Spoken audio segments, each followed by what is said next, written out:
You ever see a plane take off or land and think, whoa, that back end was close to the ground? That's what we're talking about today, tailstrikes. It's exactly what it sounds like. The tail of the plane hitting the runway. Not good. Now, planes are built tough, but that doesn't mean they're invincible. A tail strike can damage the plane's structure, mess up the control surfaces, and even put the whole flight at risk. And it's not just planes, folks. Helicopters have a tail rotor that can strike the ground or objects, causing some serious damage and potential danger. These things spin fast and pack a punch, so a tail rotor strike is nothing to mess with. Bottom line, whether it's a massive jet or a nimble chopper, tail strikes are a real threat in aviation. Picture this. A plane is roaring down the runway, gaining speed for takeoff. The pilots pull back on the control stick, raising the nose. But if they pull back too aggressively or too early, the tail of the plane can scrape the ground. Ouch! This is more common in larger aircraft like jumbo jets because they have a longer body and a higher angle of attack during takeoff. It's a delicate balance between getting airborne and keeping that tail off the tarmac. Overloading the plane can also increase the risk of a tail strike. Too much weight in the back throws off the center of gravity, making the tail heavier and more likely to drag. And let's not forget about factors like runway slope and wind conditions. An uphill runway or a strong tailwind can make it tricky to control the plane's pitch, potentially leading to a tail strike. Landing a plane safely is no easy feat. Pilots have to maintain the right speed, altitude, and angle of descent while dealing with wind gusts and visibility issues. It's a lot to handle, and even experienced pilots can make mistakes. One common cause of tail strikes during landing is a phenomenon called ballooning. This happens when the plane bounces slightly upon touchdown, causing the nose to pitch up and the tail to dip down. If the bounce is significant enough, bam, tail strike.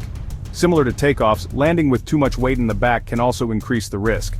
The heavier tail sits lower to the ground, making it more susceptible to a strike, especially during a bumpy landing. And let's not forget about pilot fatigue. Landing after a long flight can take a toll on a pilot's concentration and reaction time, increasing the chances of misjudging the landing flare and potentially striking the tail. Now, helicopters might not have a long tail like airplanes, but they have a different kind of tail problem: tail rotor strikes. These strikes can be incredibly dangerous and costly, both in terms of repairs and potential injuries. That big spinning rotor in the back is essential for controlling the helicopter's direction. It counteracts the torque produced by the main rotor, allowing the pilot to steer the aircraft precisely. It's also vulnerable to strikes. The tail rotor is often positioned low to the ground and can be difficult to see from the cockpit, making it susceptible to accidental impacts. Imagine a helicopter landing on uneven terrain or trying to maneuver in tight spaces. These scenarios require extreme precision and awareness from the pilot. If the pilot isn't careful, that tail rotor can hit trees, buildings, or even the ground. Such strikes can cause significant damage to the rotor and the helicopter itself. Talk about a bad day. A damaged tail rotor can lead to loss of control, making it a critical safety concern. Poor visibility can also increase the risk. Fog, rain, or even dust can obscure the pilot's view, making it harder to judge distances and avoid obstacles.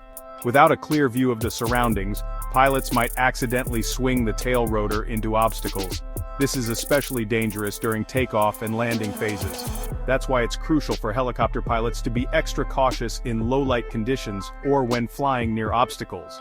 Using spotlights and other visual aids can help, but nothing replaces good judgment and experience. And let's not forget about the ground crew. They are the unsung heroes who ensure the helicopter's safe operation on the ground. They play a vital role in helicopter safety and need to be aware of the tail rotor's danger zone. Proper training and vigilance are key to preventing accidents. Keeping a safe distance and maintaining clear communication with the pilot can prevent serious accidents. By working together, pilots and ground crew can ensure a safer environment for everyone involved. Section 5. Built tough, protecting aircraft from tail strikes. Now, before you swear off flying altogether, remember that engineers have come up with some clever ways to protect planes and helicopters from tail strikes. These innovations are the result of years of research and development, aimed at making air travel safer for everyone. One common solution is the tail skid. This simple yet effective device has been a game changer in aviation safety. It's basically a tough skid or wheel attached to the underside of the tail, acting as a buffer to prevent the tail from scraping the ground. This is especially useful during takeoff and landing, when the risk of a tail strike is highest. Think of it like a spare tire for your rear end. Just as a spare tire can save your car from being stranded, a tail skid can save an aircraft from serious damage. Larger aircraft often have something called a tail bumper, a reinforced section on the underside of the tail that can withstand a certain amount of impact. This is crucial for larger planes that have more mass, and therefore more potential for damage. It's not going to save the plane from a major tail strike, but it can minimize the damage. This means less downtime for repairs and more time in the air, which is good news for airlines and passengers alike.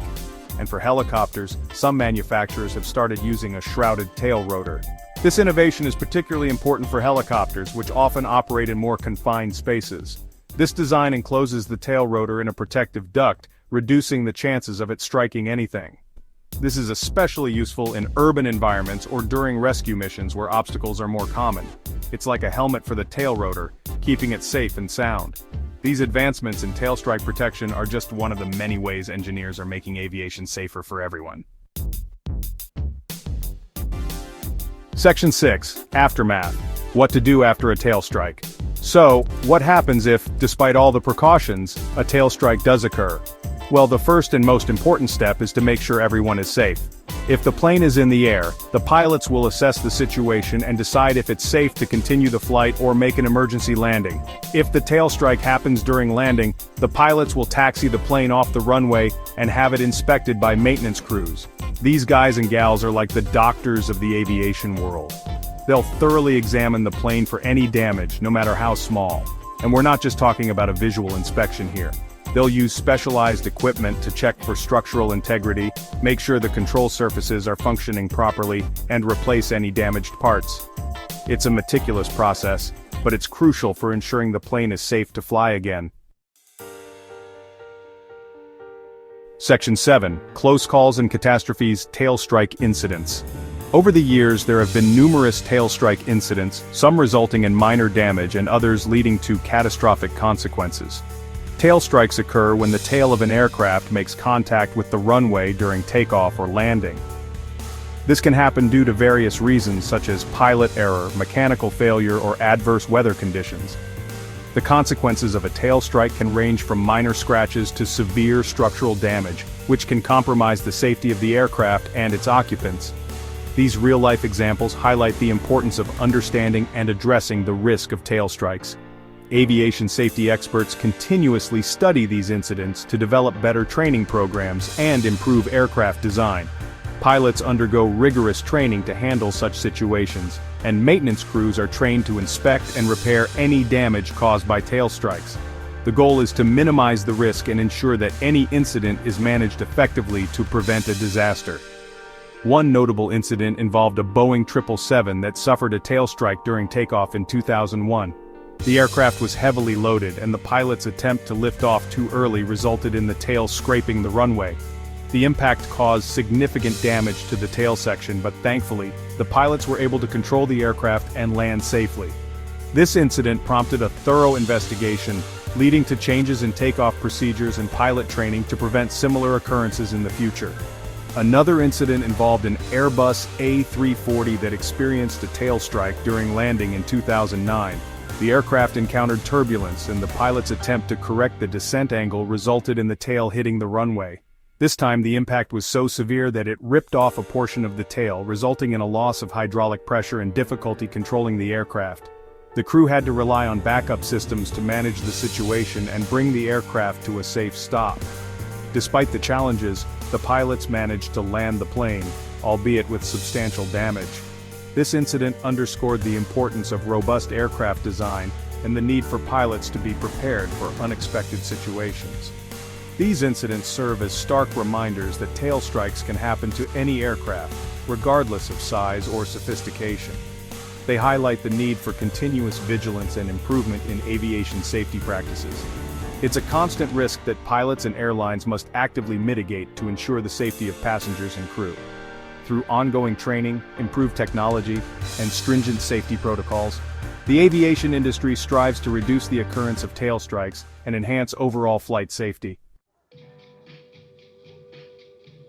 Section 8. Awareness is key pilot training and prevention. So how do we prevent these tail strikes from happening? Well, it all starts with awareness. Pilots undergo rigorous training to understand the factors that contribute to tail strikes and learn how to avoid them. They practice takeoffs and landings countless times in flight simulators, which can replicate various weather conditions and aircraft configurations. This allows them to hone their skills and develop the muscle memory needed to react instinctively during critical phases of flight. Airlines also play a crucial role in prevention. They establish strict weight and balance procedures to ensure that aircraft are loaded within safe limits. They also provide pilots with detailed performance charts that outline the aircraft's takeoff and landing characteristics under different conditions. By combining thorough pilot training with robust safety protocols, the aviation industry strives to minimize the risk of tail strikes and maintain the highest level of safety for everyone on board. Section 9. Safe landings. The final word on tail strikes. Tail strikes, while not a daily occurrence, are a real and present danger in aviation. Understanding the causes, consequences, and preventive measures is crucial for ensuring safe flights. Remember, it's a team effort. Pilots, engineers, ground crew, and airlines all play a vital role in preventing tail strikes and mitigating their impact. By working together and prioritizing safety, we can keep those tails off the tarmac and those flights soaring high.